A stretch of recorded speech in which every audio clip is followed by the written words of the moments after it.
Hello student, आज हम लोग पढ़ेंगे वर्कशॉप में कौन कौन से टूल्स यूज़ करते हैं। बेसिक यानी कि basic tool used in workshop. तो बहुत सारे इंडस्ट्री में जब आप जाते हो कहीं पे भी इंटरव्यू देने के लिए, या फिर अगर आप वर्क करते हो किसी भी मैन्युफैक्चरिंग इंडस्ट्री में, तो आपको कुछ टूल्स ऐसे हैं जिनके बारे में आपको पता होना चाहिए कि उनका काम क्या होता है और वो कैसे वर्क करते हैं। ठीक है, तो हम लोग स्टार्ट करते हैं यहाँ पे। तो पिछली वीडियो में मैंने बताया था कि वर्कशॉप के बारे में कि वर्कशॉप क्या होता है। तो अभी हम लोग यहाँ पे पढ़ेंगे टूल्स के बारे में। तो अगर हमारे पास में कोई सा भी टूल्स का यूज़ करना है, यानी कि हमें कुछ कटिंग वगैरह करना है, ठीक है, तो कटिंग करने के लिए हमारा सबसे पहला जो प्रोसेस होता है वो ये होता है कि हमें ये पता होना चाहिए कि हमें जो रॉ मटेरियल हमें कटिंग करना है वो किस चीज़ का बना हुआ है, साथ में उसे हमें कौन से कटर का यूज़ हम लोग वहाँ पे करेंगे। ठीक है, तो मान लो सपोज़ कि हमारे पास में एक मार्कर है और इस मार्कर को कटिंग करना है दो बराबर भाग में बीच से। तो हम लोग क्या करेंगे, सबसे पहले कि इसे हम लोग मेजरिंग करेंगे। ठीक है, तो मेजरिंग करेंगे यानी कि ये कितना हो रहा है। तो सपोज़ अगर हमें 5 mm काटना है या 10 mm कट करना है तो वो उतना हम लोग यहाँ पे मेजरिंग करेंगे। मेजरिंग करने के बाद में हम लोग मार्किंग करेंगे।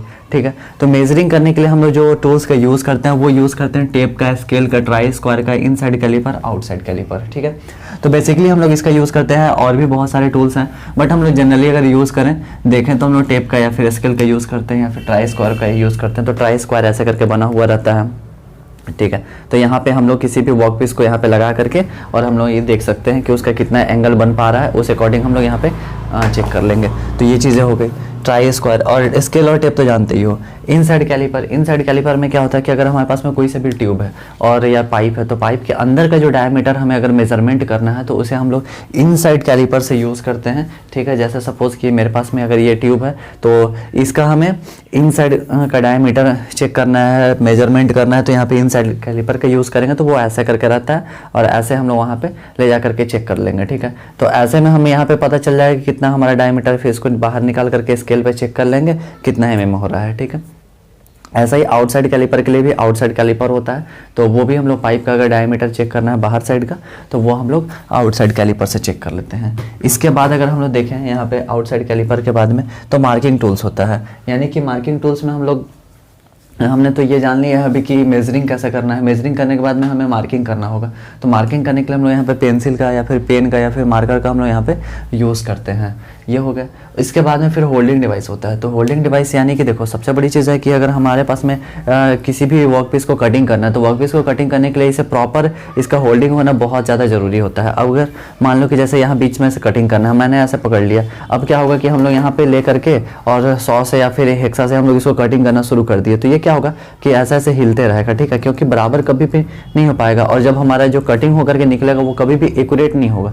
तो हम लोग क्या करेंगे कि ऐसे पकड़ेंगे, है ना, दोनों हाथ से पकड़ लेंगे, ऐसा हो सकता है, और ऐसा पकड़ करके फिर बीच से कटिंग करेंगे, तब भी क्या होगा कि ये ऐसे ऐसे हिल सकता है। तो यानी कि हम लोग फिर इसको क्या करें, तो हम लोग होल्डिंग डिवाइस यानी कि बेंच वाइज में जाएंगे, जैसे कि आप डिस्प्ले में भी यहाँ पे देख पा रहे हो। तो बेंच वाइज में हम लोग क्या करेंगे, इसको ले जाकर के ऐसे होल्ड कर देंगे। अब वो जब इसको दोनों साइड से ऐसे क्लैंप हो जाएगा हमारा, तो अभी ये हिलेगा ही नहीं और इजिली हम लोग बीच में से कटिंग कर सकते हैं और हमारा जो कटिंग होगा वो एक्यूरेट होगा। ठीक है, इसके बाद में हम लोग यहाँ पे होल्डिंग डिवाइस में बेंच वाइज का यूज़ करते हैं या फिर पाइप वाइज का, पाइप है तो पाइप वाइज का यूज़ करते हैं, प्लायर्स का यूज़ करते हैं, प्लायर्स दैट मीन्स कि प्लास, तो उसका यूज़ करते हैं। फिर हम लोग अगर ये चीज़ें कर लेते हैं देन हमें कटिंग करनी होती है। तो कटिंग करने के लिए हमें क्या चाहिए, तो हेक्सा चाहिए। अगर हमें आयरन का कोई भी मटेरियल है तो उसको कटिंग करना है तो हेक्सा से कटिंग करेंगे।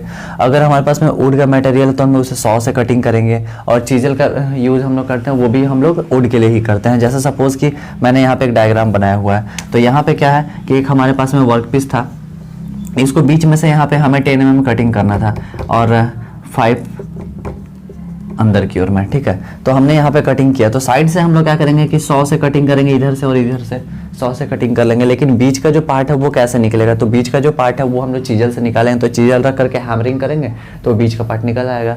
तो ऐसा करके हम लोग चीजल का यूज़ करेंगे। और हेक्सा तो हम लोग आयरन के लिए यूज़ करते हैं। बहुत बार हम लोग वुड में भी हेक्सा का यूज़ कर लेते हैं, बट वो सही नहीं होता है, 100 का ही यूज़ हमें करना चाहिए। फिफ्थ में हम लोग देखते हैं यहाँ पे स्ट्राइकिंग टूल।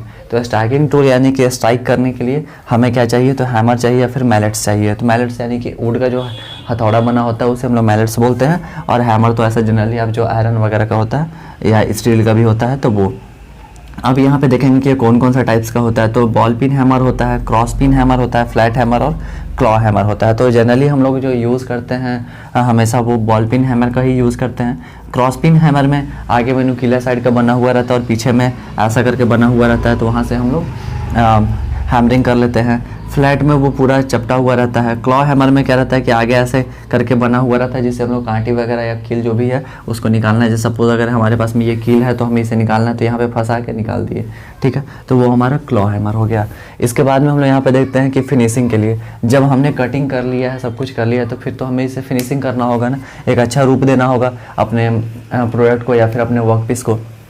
देन हम लोग यहाँ पे क्या करेंगे, फिनिशिंग का यूज़ करेंगे। फिनिशिंग के लिए हम लोग यहाँ पे वुड जैक प्लेनर का यूज़ करते हैं या फिर हम लोग फाइलिंग करते हैं। फाइलिंग में हमारे पास में जो टाइप्स होते हैं, बहुत सारे टाइप्स होते हैं, जैसे कि राउंड फाइल होता है, हाफ राउंड फाइल होता है, फ्लैट फाइल होता है, स्क्वायर फाइल होता है और ट्रायंगुलर फाइल होता है। अब इसका यूज़ क्यों हम लोग करते हैं, जैसे हमने यहाँ पे कटिंग कर लिया, तो कटिंग करने के बाद में क्या होगा कि हमारे पास में जो वुड जैक प्लेनर होगा, तो उससे हम लोग इधर का बाकी पूरा का एरिया जो भी सरफेस हमारा है उसको हम लोग स्मूथ कर लेंगे, ठीक है, रखे वर्क पीस के ऊपर में और वो चलाना शुरू किए हम लोग, तो हमारा प्लेन हो जाएगा। बट अगर ये अंदर की चीज़ें हैं, अगर यहाँ पे कटिंग हमने किया है तो वहाँ पे तो हमारा प्लेनर जाएगा नहीं, तो फिर हम लोग यहाँ पे क्या करेंगे, फाइलिंग का यूज़ करेंगे। तो फाइलिंग करने के लिए हम लोग यहाँ पे अगर देखेंगे कि हमारा कैसा यहाँ पे नीड है, तो उस अकॉर्डिंग हम लोग फाइल का यूज़ करेंगे। जैसे हम लोग यहाँ पे अगर स्पेस अच्छा खासा है तो हम लोग यहाँ पे फ्लैट फाइल का भी यूज कर सकते हैं।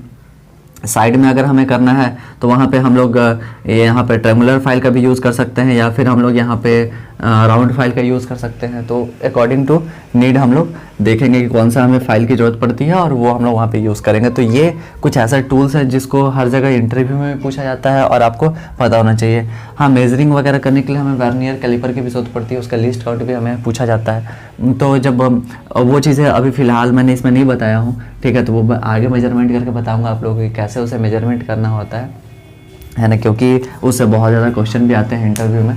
और क्या होता है कि इंटरव्यू से रिलेटेड मैं अलग से एक वीडियो बनाऊंगा आप लोग को, एक नहीं उसमें 4-5 वीडियो बनेंगे जहाँ पे मैं बताऊंगा कि कैसे इंटरव्यू फेस करना है। बट वो चीज़ें बाद में है, फिलहाल ये सभी को ज़रूरी होता है। और ख़ास करके अगर आप मैकेनिकल इंजीनियरिंग कर रहे हो तो फिर तो आपको ये मस्ट है, ये सारी चीज़ें जानना है। तो आई होप कि वर्कशॉप से रिलेटेड जो भी टूल्स वगैरह हैं कि कौन कौन से हमारे पास में टूल्स होने चाहिए, कौन सा हमें यूज़ करते हैं और कैसे इनका यूज़ है, ये सारी चीज़ें अब क्लियर हो चुकी होगी। तो फिर हम लोग मिलते हैं अगले वीडियो में।